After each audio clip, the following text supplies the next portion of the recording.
Doctor इबाद, ये PTI के जो रहनुमा हैं उनको सूबा बदर करना, एनओसी की बात होना, एक बड़ा मुख्तलिफ रवैया नज़र आ रहा है। वहाँ पर पीपल्स पार्टी की को जिस तरीके से वेलकम किया जा रहा है, खुद मियां नवाज शरीफ साहब ने जैसे खुलकर कैंपेन की और पीटीआई को स्पेस नहीं मिल रही।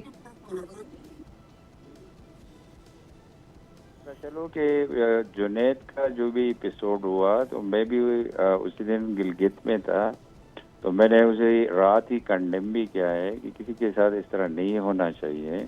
मैंने जुनैद को फ़ोन भी किया था, पूछ भी सकती है उनसे, वो बाकी कुछ चीज़ें वो मैं नहीं बता सकता कि क्या हो रहा था। अभी बैरिस्टर गौहर जो इसका चेयरमैन है, ही इन जी भी कंपेन कर रहा है, शायद खटक इधर मौजूद है, बाकी लोग उसके मौजूद हैं, लेकिन ये पीटीआई का एक वतीरा है, ये नैरेटिव बनाते हैं। इनको पता है आज जिधर मैं बैठा हूँ, ये अस्तौर में मैं बैठा हूँ, ये एक इसका जो चीफ मिनिस्टर था वो भी अस्तौर से है, तो ये अस्तौर में इसका कैंडिडेट ही नहीं है। एक हल्के जिस हल्के में हल्का 2 है, इसमें मैं बैठा हूँ तो इसका कैंडिडेट नहीं है। मेजॉरिटी हल्कों में इसके कैंडिडेट ही नहीं है, तो इसको पता है। इधर हम इसकी बात भी नहीं करते पीटीआई की, हम बिल्कुल आपकी टीम होगी इधर इलेक्शन कवर फिर तो करने इबाद के लिए, साहब, पीटीआई का इनको नाम ही रोक कर नहीं तो इनकी लेते, क्योंकि कैंपेन की पीटीआई गई के एक साथ तरह हमारा कोई से। कंपटीशन नहीं है। इनको रोक इसके कर टोटल रुकावटें लगाकर तो फिर इनकी कैंपेन की गई, अगर ये इतनी इनकी पोजीशन नहीं, कमजोर। मैं ये कह रहा हूँ कि वो नैरेटिव बनाने के लिए ये जो 2-3 बंदों ने किया, खुद किया, जो आना चाहते कंपेन करना चाहते। बैरिस्टर गौहर अभी जीबी में मौजूद नहीं है, शायद खटक मौजूद नहीं है, और 10 लोग मैं बता दो मौजूद नहीं है, इधर कंपेन कर रहे हैं, लेकिन इनके टोटल कैंडिडेट 5 हल्कों में नहीं है। सीनियर क़यादत ये जिन्होंने वही जलसे के लिए नैरेटिव आना था, बनाने के सलमान लिए अकरम बात राजा करते साहब को हैं। भी रोका गया, इबाद साहब कल। अब आपसे यही मैं पूछना चाहूंगी मैं कि आप ये केपी कह रहा हूँ, हुकूमत मैं ये क्लियर करने की कोशिश कर रहा हूँ कि जो लोग आना चाहते हैं वो सब ओपन है, इधर मौजूद चलें, इसमें है। मैं डॉक्टर साहब से जो पूछूंगी। सलमान ने, जो जुनैद ने जो कुछ किया, ये मैं कह रहा हूँ कि वो जुनैद भी मेरा दोस्त है जाती, मैं वो वही चीजें नहीं बताना चाहता। वो खुद इस अब पे तो हमें खुश थे कि क्यूरियोसिटी हो एक रही है बात साहब, नैरेटिव आप बता क्रिएट ही दें करे। वैसे। जो बात आपने 2 बार कहा कि नहीं बताना चाहते, अगर बताएं ज्यादा ओपन डिबेट हो जाएगी।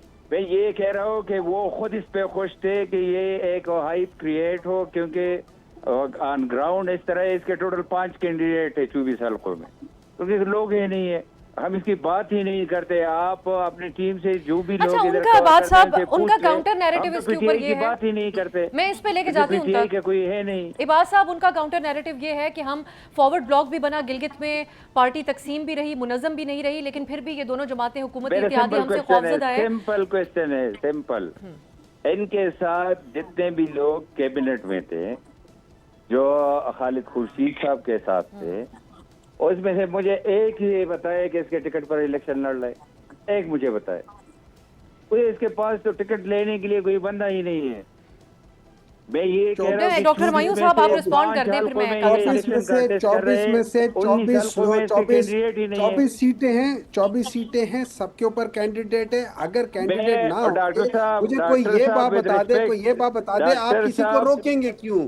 आप ये कह रहे हैं कि डॉक्टर साहब बात सुन ले। मैंने वहां पे उसको उसको कंडेम किया। मुझे एक बात बताएं, आप रोक क्यों रहे हैं? असद कैसर को रोक क्यों रहे हैं? मैं नहीं रोक एनओसी रहा, मांग क्यों रहे आपने हैं? कभी भी बाकी नहीं चीजें रोका कर है। क्यों वो रहे जो हैं? देखिए, नहीं, वो आपको असद पता है, कैसर साहब की ये इन्होंने आप लोगों खालिद एक एक में करके ये बात खुर्शीद कर एक लें की डॉक्टर इशू मदर साहब। है को कि खालिद मैं खुर्शीद की खत्म करे मदर फिर को इसको ले इस ले, बात साहब पे मैं खत्म करूँ फिर खालिद इसको ले ले। खुर्शीद सर, एक मिनट बाद साहब, खालिद खुर्शीद साहब की वालदा को इस बात पे इलेक्शन कमीशन ने सम्मन किया है कि आपने खालिद खुर्शीद की तस्वीर क्यों लगाई है।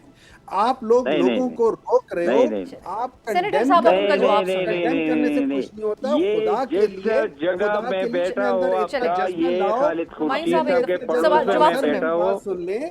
डॉक्टर जी साहब, मेरी बात सुन लें। जी मैं जी। आपकी बात पे खामोश रहता हूँ, आप बड़े बराए मेहरबानी कर लें। देखिए, आपके अंदर इतना जज्बा होना चाहिए। आप लोग, मुझे पता है कि आप लोग आदी हैं अपने एम्पायर के अंडर खेलने के, लेकिन खुदा के लिए जज्बा ले आए कि अगले ओपोनेंट को सामने रख के कुछ करें, ताकि पता चले कि कौन कितने पानी में है। वैसे भी आप लोगों ने जो जिस तरीके से ये कर रहे हैं, ये तो ऑलरेडी आप लोगों ने हम लोगों के हमें ऑलरेडी निशान मिला हुआ था, बुलवा के हमसे निशान वापस ले लिया।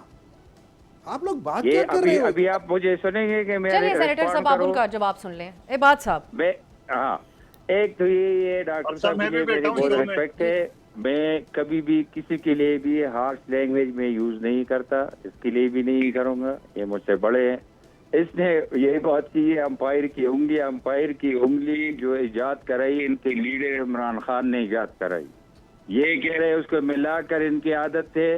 तो डॉक्टर साहब के इंफॉर्मेशन के लिए मैंने 5 इलेक्शन कंटेस्ट किए, आज तक अनबीटेबल हो। जनरल फैज जो जबरदस्ती चेंज कर रहे थे तब भी मैं जीत कर आया नून लीग के टिकट पर, 13 में भी आए नून लीग के टिकट पर। मैं ये कह रहा हूँ मैं सियासी वर्कर हूँ, मैं चाहता हूँ अभी भी आपके चलिए, लोग ठीक है। हैं, लेकिन ये स्टेटमेंट गलत है। अभी मैं अस्तूर बैठा चलिए, हूँ, ये अस्तूर 2 साद- इसका कैंडिडेट नहीं है। तो साद ये रफीक साहब ने बात 19 की, हल्कों अब में से जी। कैंडिडेट ही नहीं है।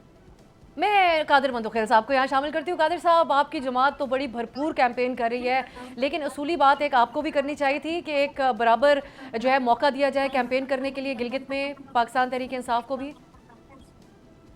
ये बिल्कुल मैं इस बात की हिमायत हूँ। पहले दिन से के तहरीक इंसाफ समेत तमाम पार्टियों को यकसा मौका मिलने चाहिए, मगर मैं सद के जाऊँ इस जाली इलेक्शन कमीशन की या यूँ कहूँगा कि गुल्लू बटुम का इलेक्शन कमीशन बैठा हुआ है चेयरमैन, वो पाकिस्तान के अंदर रह के पाकिस्तान के बाकी सूबों से जो है ना एनओसी मांग रहा है। तो बाबा सीधा पासपोर्ट का हिसाब रखो और फिर एनओसी की सूरत यहाँ कराची में बड़ी तादाद में जीबी के लोग यहाँ काम करते हैं, यहाँ रोजगार करते हैं, नौकरी, ये सब यकीनन पाकिस्तान का हिस्सा है। तो जीबी में जाने के लिए मुझे और आपको एनओसी की क्यों जरूरत पड़ रही है? सवाल तो मैं ये भी उठा रहा हूँ, लेकिन सवाल ये सारी चीजें जो आपने मेरी बात रोक ली है, बजट रोकने का मकसद उनका एक ही है कि इनको पता है कि उन्होंने IMF के कहने पे जीएसटी जो है ना 18 से 19% करना है, उन्होंने महंगाई का मजीद तूफान लाना है, उन्होंने या 160 रुपए जो पेट्रोल बढ़ा है वो कम नहीं करना है। इस वजह से इनको खौफ है कि इस बजट की वजह से जीबी के इलेक्शन पे असर ना पड़े, और उसकी कोई वजह नहीं है। जाहिर बात है 2 दिन के बाद जो है ना बजट ये कोई आइन तरमीम तो पास नहीं हो सकती। अगर टेबल पे हो गई है तो उस पर डिबेट होगा, उस पर डिस्कशन होगा। 2 दिन में कैसा होगा? यानी आप ये सोचो 10 को इन्होंने पहले 5 को ऐलान किए, अब 10 को, 10 का मतलब 9 और 8 इनके पास है, मंडे और ट्यूसडे। 2 दिन में कैसे पास कराएंगे? जुमे को अगर टेबल हो जाए, बजट हो जाता, तो मैं ये समझ रहा हूँ कि सिर्फ जेबी इलेक्शन को आवाम को बेवकूफ बनाने के लिए बजट को रोका है, उसके अलावा कोई वजह नहीं है। सब्सक्राइब करें और बेल दबाएं ताकि कोई खबर रह न जाए।